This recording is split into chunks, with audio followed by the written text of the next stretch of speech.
Hello everyone, আপোনালোকে চাবলৈ আৰম্ভ কৰিছে আপোনালোকৰ আপোন চেনেল ইগাৰ এডুকেশ্যন আৰু মই অজিত মণ্ডল। আজি এটা টপিক লৈ আহিছো আৰু আমি আৰম্ভ কৰিছো যিমানবোৰ গভৰ্ণমেণ্ট এক্সাম আছে গভৰ্ণমেণ্ট এক্সামত কভাৰ হোৱাকৈ এটা মেথমেটিক্সৰ সিলেবাস আমি A to Z কমপ্লিট কৰিবৰ কাৰণে প্ল্যান কৰিছো আৰু সেইটো সম্পূৰ্ণ ইউটিউবতে ফ্ৰী দিয়া হ'ব। তো আধাৰে এটা আজি ক্লাছ আৰম্ভ কৰিছো। আজি ক্লাছৰ প্ৰথম টপিক আছে ৰমান নিউমাৰেলছ, যাক আমি ৰমান সংখ্যা বুলি কওঁ। আৰু ৰমান সংখ্যাৰ বিষয়ে তোমালোকে জানা আৰু পৰীক্ষাৰ এই ৰমান সংখ্যা খুব বেছি সুধা আৰম্ভ কৰিছে, গতিকে ৰমান সংখ্যাৰ প্ৰতিটো বস্তু তোমালোকে জানিব লাগিব, কেনেকৈ ৰমান সংখ্যা লিখে, ৰমান সংখ্যাৰ মানে ব্যৱহাৰ কেনেকুৱা, সকলোখিনি বুজিব পৰাকৈ চেষ্টা হোৱাকৈ ধুনীয়াকৈ ক্লাছটো সজাইছো। আশা কৰোঁ ক্লাছটো নিশ্চয় ভাল পাব। তো ইয়াৰ পিছত এটা এটাকৈ প্ৰতিটো মেথছৰ টপিক পুৰা কনচেপ্ট হিচাপত আহিব, বেছিক হিচাপত আহিব। যিকোনো পৰীক্ষাত লাগিলে তুমি আছাম পুলিচ হওক, কিবা এডিআৰি পৰীক্ষাত বহক, লাগিলে APSC চেটত বহক, যিকোনো পৰীক্ষাত বহিব পৰাকৈ এটা ফুল কণ্টেণ্ট আপোনালোকৰ বাবে আগবঢ়াম। আশা কৰোঁ ক্লাছটো নিশ্চয় ভাল পাব। আৰম্ভ কৰিছো আজি আমাৰ টপিক ৰমান সংখ্যা। তো ৰমান সংখ্যা বুলি কোৱাৰ লগে লগে প্ৰথমতে আমি গম পাব লাগিব যে ৰমান সংখ্যাবোৰ লিখে কেনেকৈ, ৰমান সংখ্যাবোৰ লিখা কেনেকৈ হয়। ওকে, তো সেই ৰমান সংখ্যাৰ ওপৰত আমি আজি কিছু আলোচনা কৰিম। ওকে, তো প্ৰথম কথা হৈছে কি, আমি যেনেকৈ আমি আমাৰ নৰ্মেল নাম্বাৰবোৰ লিখোতে আমি কিছুমান সংখ্যা ইউজ কৰোঁ, ৰাইট? আমি 0ৰ পৰা 9 লৈকে যি 10টা যা আমি ডিজিট বুলি কওঁ, সেই ডিজিট 10টা ইউজ কৰি আমি যিকোনো সংখ্যা লিখিব পাৰোঁ। ঠিক আছে, 0ৰ পৰা 9 লৈকে 10টা ডিজিট ইউজ কৰি আমি যিকোনো সংখ্যা লিখিব পাৰোঁ। ওকে, তো জেনেৰেলি আমি যেনেকৈ আমাৰ সংখ্যা ব্যৱস্থাত আমি এই 10টা সংখ্যা নোহোৱাকৈ আমি বেলেগ সংখ্যা লিখিব নোৱাৰোঁ, ঠিক তেনেদৰে আমি ৰমান নিউমাৰেল লিখিব যাওঁতেও আমাৰ হাতত কেইটামান এনেকুৱা ডিজিট থাকিব, যিকেইটা ৰমান ডিজিট ইউজ নকৰাকৈ আমি যিকোনো ৰমান সংখ্যা লিখিব নোৱাৰোঁ। সেই ৰমান ডিজিট কেইটা আমি প্ৰথমতে চিনি পাব লাগিব। ওকে, তো সেই ৰমান ডিজিট কেইটাৰ প্ৰথমটো ডিজিট হৈছে I, ক্লিয়াৰ? সেকেন্ডটো হৈছে V, okay, next one is X, and the next one is L, C, D and M. আমাক কেতিয়াবা পৰীক্ষা সুধে যে ৰমান নিউমাৰেলৰ মেইন ডিজিট কিমানটা ৰমান নিউমাৰেল আমি ইউজ কৰিব লাগে যিকোনো ৰমান নাম্বাৰ লিখিবৰ কাৰণে। তো এনসাৰ কিমান হ'ব? 1 2 3 4 5 6 7। এই 7টা হৈছে মেইন ৰমানৰ ডিজিট হয়, যিকেইটা নোহোৱাকৈ আমি ৰমান নাম্বাৰ বা ৰমান নিউমাৰেলছ লিখিব নোৱাৰোঁ। ওকে, তো প্ৰথম কথা এই যোনটো আইটোৱে সদায় 1ক ৰিপ্ৰেজেণ্ট কৰে। ইয়াৰ ইণ্ডিভিজুৱেল ভেলুটো হৈছে 1। ই বেলেগৰ লগত বহি পেলাই 1টো প্লাছ হ'ব মাইনাছ হ'ব এনেকুৱা কৰিব, বাট ইণ্ডিভিজুৱেল তাৰ যিটো ভেলু সেই ভেলুটো সদায় 1 হয়। ভিৰ যিটো ইণ্ডিভিজুৱেল ভেলু আছে সেই ইণ্ডিভিজুৱেল ভেলুটো সদায় 5 হ'ব। ওকে,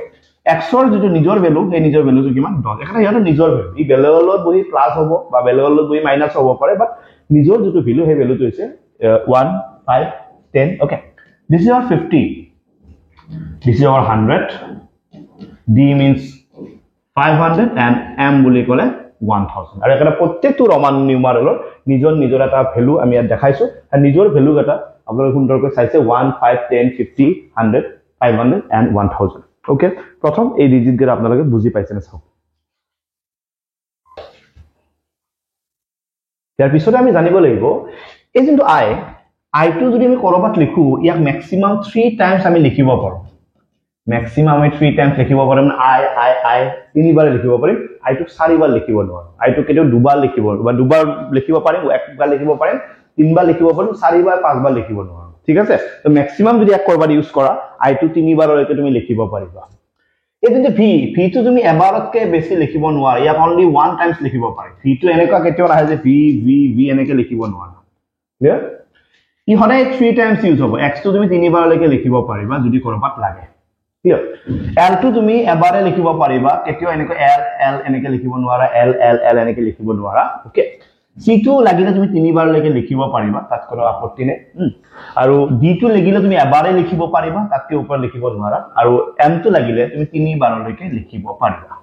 প্ৰথম তুমি গম পাব লাগিব টোটেল ডিজিট কিমানটা। ইহঁতৰ 7টা ডিজিট আছে। ডিজিট কেইটা তুমি চিনাকি কৰিছো। আই মানে 1, ভি মানে 5, এক্স মানে 10, এল মানে 50, সি মানে 100, ডি মানে 500 আৰু এম মানে 1000। ঠিক আছে,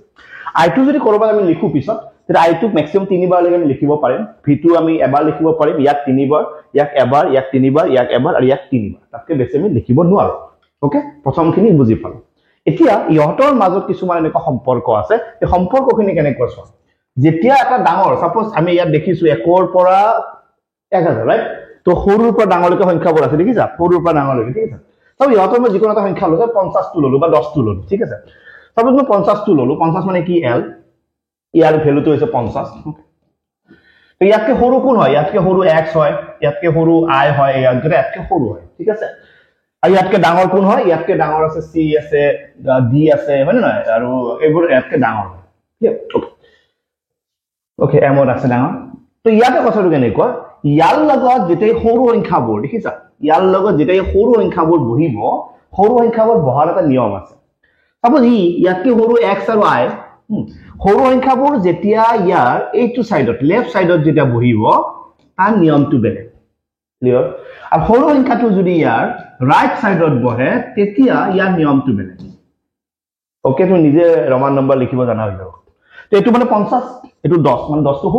সৰুটো যেতিয়া ইয়াৰ বাওফালে যেতিয়া বহিব তে ইয়াৰ মিনিংটো কি হয় এই যোনটো মেইন নাম্বাৰ 50 10 টো যে ইফালে বহিব তাৰ মিনিং হৈছে কি 50 ৰ পৰা 10 টো মাইনাস হৈ আছে ক্লিয়াৰ আৰু ইয়াৰ লগত যদি ৰাইট সাইডত যদি বহে আপনি মিনিং হৈছে কি 50 ৰ লগত 10 টো প্লাস হৈ আছে মনত থাকিব যেতিয়া ডাঙৰ সংখ্যাৰ বাওফালে যিকোনো এটা সৰু ডিজিট বহে ৰমানৰ হ'ব লাগিব দেই সৰু ডিজিট বহে বাওফালে বহিলে এটা বিয়োগ মিনিং কৰে সোফালে বহিলে যোগ মিনিং কৰে আপনি এটো কম যে 50 আৰু 10 পাই এই গুটি দুটাই মিলি কি মিনিং কৰি আছে 40 মিনিং কৰি আছে 50 আৰু 10 ইহঁত দুটাই মিলি কাক মিনিং কৰি আছে ইহঁত দুটাই মিলি 60 অথবা 60 মিনিং কৰি আছে বুজি পাইছা ক্লিয়াৰ সো তোমালোকে চাগে নিজে সৰুতে লিখিছিলা মনত কৰা x এটো 10 ইয়াতকে সৰু কোনি ইয়াতকে সৰু i আছে ইয়াতকে সৰু আৰু কোনবা বেলেগ আছে নেকি নাই তো সৰুটোৰ লগত যদি ডাঙৰটো সম্পৰ্ক লিখিম ইয়াৰ লগত যেতিয়া সৰুটো লেফট সাইডত লিখিছো এটো মানে কিমান 10 লেফট সাইডত কিমান 1 মানে ইয়াৰ आंसर কিমান 9 ক্লাস 9 ত তুমি এনেকে লিখিছিলা হল এটো 10 ইয়াতকে সৰু হৈছে i সৰুটো যেতিয়া ৰাইট সাইডত লিখিছো এটো কিমান 10 একে কিমান 11 তুমি 11 ত পলাতে এনেকে লিখিছিলা ক্লিয়ার তো প্ৰতিটো সংখ্যাৰ ডাঙৰ আৰু সৰুটোৰ নিৰ্ভৰ কেনেকুৱা যে সৰুটো যদি ডাঙৰৰ লেফট সাইডে থাকে তাৰ মাইনাস মিনিং কৰে আৰু যদি ৰাইট সাইডত থাকে হেতুৱে প্লাস মিনিং কৰে ক্লিয়াৰ বা বুজি পাইছা ওকে এটা সোৱা এটো আমাৰ 1 হয় 1 ইটস 2 3 মই কৈছো i2 তিনিবাৰকে বেছি লিখিব নোৱাৰে এটা তোমাৰ 4 লাগে ৰাইট 1 2 3 4 লিখিলে যে 5 ৰ হেল্প লোৱা এটো 5 হল এটো 5 5 ৰ লগত আমি জানো এটো সাইডে যদি 1 বহাই দিও পাছত কি সৰু হয় তো পাছত কি সৰু হয় মানে এটো কি মিনিং কৰি আছে 4 মিনিং কৰি আছে এটো কি হয় 5 এটো 5 পাছৰ লগত এটা লগালো ইফালে লগালে কি হয় যোগ হয় 5 একে 6 5 আৰু এটা লগালো 6 আৰু এটা লগালো 7 5 6 7 8 9 লাগে 10 ৰ পৰা এক এটা বিয়োগ কৰিছো 9 আৰু লাষ্টত কোনি আছে 10 কন্টিনিউ কৰিবা 10 এটো আমাৰ 11 ক্লিয়াৰ 12 it's our 13 14 লাগে 10 টো ৰেডি হৈ আছে 14 to 4 টো বহাই দিয়া 4 টো বহাইছো 4 টো ইয়াৰ পৰা লৈ যোৱা 10 টো ৰেডি হৈ আছে 5 টো বহাই দিয়া 15 10 টো ৰেডি আছে 6 টো বহাই দিয়া ঠিক আছে 10 ৰেডি আছে 7 লগাই দিয়া 10 ৰেডি আছে 8 লগাই দিয়া 10 ৰেডি আছে 9 লগাই দিয়া লাগে 20 10 10 that's it clear okay তো 20 টো ৰেডি আছে তো 20 ৰেডি হৈ আছে একটো একাটা লগাই যাই থাকা বাস বুঝিবা না এটো ৰেডি আছে ন একাটা লগাই যাই থাকা 20 1 21 20 22 23 24 25 26 27 28 29 30 that's the 30 ৰেডি আছে লগৰ একাটা লগাই গৈ থাকা বাস ক্লিয়াৰ ওকে নেক্সট আহিব 40 40 এ অকমান আউট কৈছো 50 কে 10 কম দিছি আর 40 40 ৰেডি আছে একাটা ইয়াৰ পৰা ইয়ালৈকে লগ লিখি থাকা ওকে ওকে তাছ কোনি আইব 50 আকৌ 50 লগত এটা লগাই লোৱা 51 52 59 হল 60 আইলে এল ৰ লগত x আইব 60 it is our what it is our 60 this is our what 70 এটো আমাৰ কিমান 80 80 ক লিখিব পাৰিছো কাৰণ 10 টো তিনবাৰ লিখিব পাৰিছো ওকে তো 90 লিখিব নোৱাৰো কাৰণ 10 টো চাৰিবাৰ লিখিব নোৱাৰো 90 লিখিব নোৱাৰিলে কি কৰিম আমি 100 ৰ হেল্প লম তো 100 মানে c তাত কেটা সৰু বহাই দিম সৰুটো লেফট সাইডত বহিছে 10 একৰ পৰা 10 টো গুছি গলে কি মিনিং কৰিব 90 ক্লিয়াৰ তাছত 90 वाला মানে কি তুমি 90 to 5 হয় ওকে তো 100 আল লগালে দিছি অর 100 আকৌ 100 ৰ লগত ci c2 এনকে লিখিলে গৈ 101 102 103 104 পাৰিবা ওকে ইটস 100 দিছি আওয়ার 200 দুটা সি থাকিলে 200 যেতিয়া তিনটা সি থাকিব দিছি আওয়ার 300 ক্লিয়ার 400 তো লিখিব নোৱাৰো কাৰণ c2 তিনিবাৰ কে ওপৰ লিখিব নোৱাৰো তো 400 লিখিলে কি কৰিম 500 ৰ হেল্প লম 5 মানে কি d 500 রাইট ইয়াতকে এখন আমি ইফালে বইছিম যে মাইনাস হ'ব এটো আমাৰ কিমান হ'ব 400 ক্লিয়াৰ বুজি পাইছা ডিৰ লগত এটা c লাগিব ইট ইজ your 600 ডিৰ লগত দুটা c লাগিব ইট ইজ your 700 ডিৰ লগত তিনটা c লাগিব it is your 800 clear okay এটা 900 বনাব লাগে এটো আমাৰ 1000 ৰ পৰা 100 টা মাইনাস কৰা দিস ইজ our 900 আৰু যেতিয়া m বহি যাব দিস ইজ our 1000 বুজি পাইছা নে সো ইয়ালৈকে ক্লিয়াৰ ওকে হৈ গল ইয়ালৈকে বুজি পাইছা ওকে তো 1000 লৈকে আমি লিখিব পাৰা হলো এটা তাৰ পিছৰখিনি কেনেকৈ লিখিম সেই বিষয়ে কৈ আছো তো 1000 লৈকে আমি লিখিছো ইয়ালৈকে সবে বুজি পাইছা চেক কৰা ওকে তো 1000 ৰ পিছৰ আমি বস্তুবোৰ কেনেকৈ লিখিম সব আমি m বুলি কোৱাৰ ললে আমি 1000 টো লিখিব জানা হৈছো ৰাইট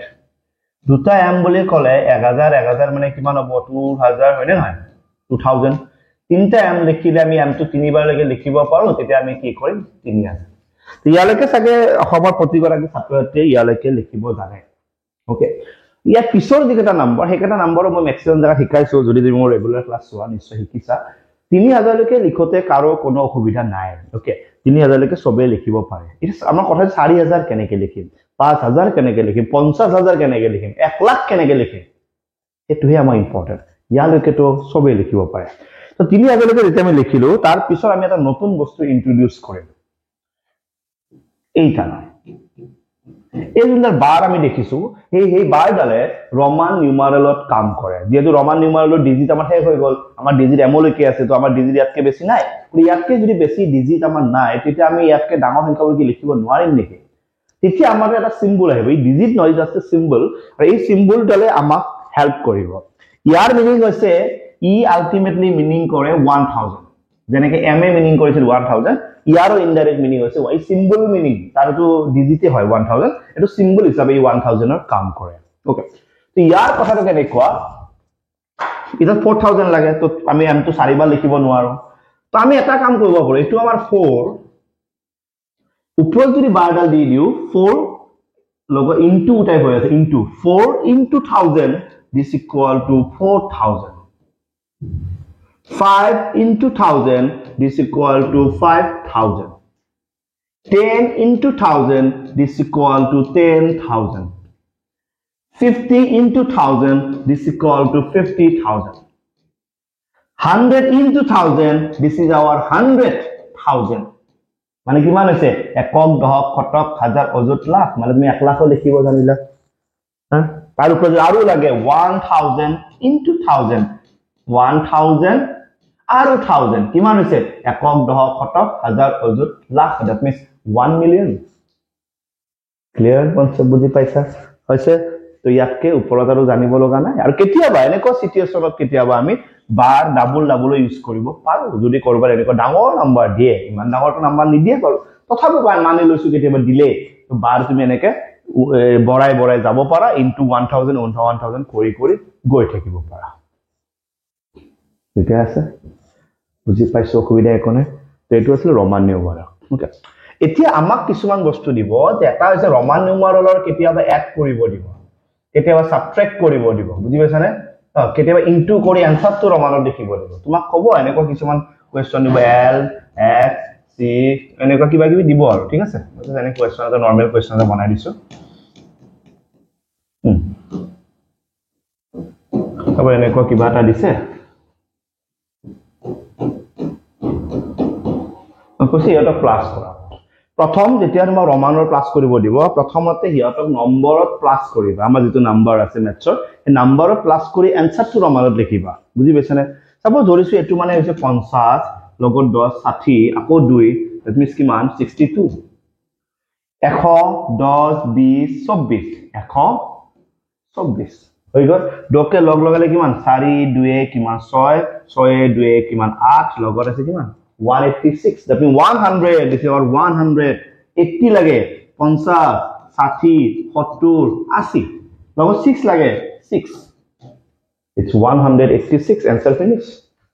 তো এনেকুৱা যদি কেতিয়াবা হুদে তুমি কৰিব পাৰিবা ক্লিয়াৰ ওকে তো কেতিয়াবা এনেকুৱা মুজে যেতিয়াই প্লাস বা মাইনাস হুদে তুমি কোৱেশ্চনটো নাম্বাৰত আগতে কৰি লবা নাম্বাৰত কৰি লোৱাৰ পিছত যেতিয়া তোমাৰ আনসাৰটো লাগে আনসাৰটো তুমি ৰমানত কৰি পেলে সাবমিট কৰিবা বুজি পাইছে না এনসাৰটো ৰমানত কৰি পেলাই তুমি সাবমিট কৰিবা হ'ব মানে এনেকুৱা নকৰিবা যে গোটেই ৰমান কৰিব লাগিব মিষ্টেক হ'ব ইহঁতক নাম্বাৰ কনভাৰ্ট কৰি লবা number plus minus into G হয় বনাই লবা তাৰ পিছত এনসাৰটো এগেইন ৰমানত এনসাৰটো কৰি দিবা ঠিকে আছে পাইছা বুজি ওকে তেনেকুৱা ইনটু কেতিয়াবা দিব কেতিয়াবা ক'ব যে multiply the numbers and write in Roman numerals কিবা সংখ্যা দুটা ইনটু কৰিব দিছে এনসাৰটো ৰমানত লিখিব দিছে তো লিখি দিবা হল ওকে সাগে বুজি পট অসুবিধা হোৱা নাই এবাৰ আকৌ কৈ দিছো তো ৰমান নিউমাৰলৰ মেইন ডিজিট কিমানটা সাতটা I V X L C D আৰু M ই মানে 1 ই 5 10 50 100 500 1000 মিনিং কৰে ই ম্যাক্সিমাম 3 টাইমছ লিখিব পাৰি এবাৰ লিখিব পাৰি তিনিবাৰ এবাৰ তিনিবাৰ এবাৰ তিনিবাৰ তাতকৈ ওপৰত লিখিব নোৱাৰে ডাঙৰ বস্তুৰ লেফট সাইডে যেটা সৰু বস্তু থাকে ই মাইনাস মিনিং কৰে ডাঙৰ বস্তু ৰাইট সাইডে যদি কিবা বস্তু থাকে ই প্লাস মিনিং কৰে এটো বস্তু গম পাইছা সংখ্যাবোৰ কেনেকৈ লিখে মই তোমাক গম পালো 20 টো ৰেডি হোৱাৰ পিছত 1 ৰ পৰা আকৌ 9 লৈকে লিখিবা তা 30 টো বনাবা 30 টো ৰেডি হোৱাৰ পিছত আকৌ 1 ৰ পৰা 9 লৈকে লিখিবা 40 টো বনাবা মানে এই 10 টকা 0 টকা বস্তুটা বনাব লাগে বাকি গেলাটো কমন বাকি গেটা 1 ৰ পৰা 9 লৈকে সব লৈকে আহিছো পুৰা আহিব 1 ৰ পৰা 9 লৈকে কেৱল এই নাম্বাৰ এটা বনাব লাগে হল এই নাম্বাৰ এটা বনাবা তোমাক 1000 লৈকে এনেকৈ লিখিব লাগে মই দেখাইছো আৰু 1000 ৰ ওপৰত যেতিয়া লাগে আমি এটা বাৰ ইউজ কৰিম বাৰ মানে আছে ইনটু 1000 তো যাৰে ওপৰত বাৰ বহিব ইনটু 1000 ৰেডি কৰিব কেতিয়াবা ইমাৰ্জেন্সি হলে দুটা বা তিনটা বাৰ তুমি ইউজ কৰিব পাৰিবা আৰু প্লাস বা মাইনাস কৰিব দিলে নৰমালি সংখ্যাবোৰক আমাৰ নৰমাল মেথছৰ নাম্বাৰত কনভাৰ্ট কৰিবা কৰি পেলাই এনসাৰবোৰ ৰমানত লিখি দিবা ঠিক আছে বলে মানে তো ৰমান নিউমাৰল এনেকুৱা সৰু মাইনৰ যিমানবোৰ টপিক আছে এই বেসিক কনসেপ্টৰ টপিকবোৰ মই কভাৰ কৰিব চেষ্টা কৰিম যিসকলে জানা ভাল কথা যিসকলে নাজানা প্ৰেক্টিস কৰি লোৱা আৰু নতুন ক্লাস আহি আছে তাক অপেক্ষা কৰা thank you so much love you and bye bye thank you so much চাই থাকিব আপোনাৰ আপোন চেনেল ইগালিকেশ্যন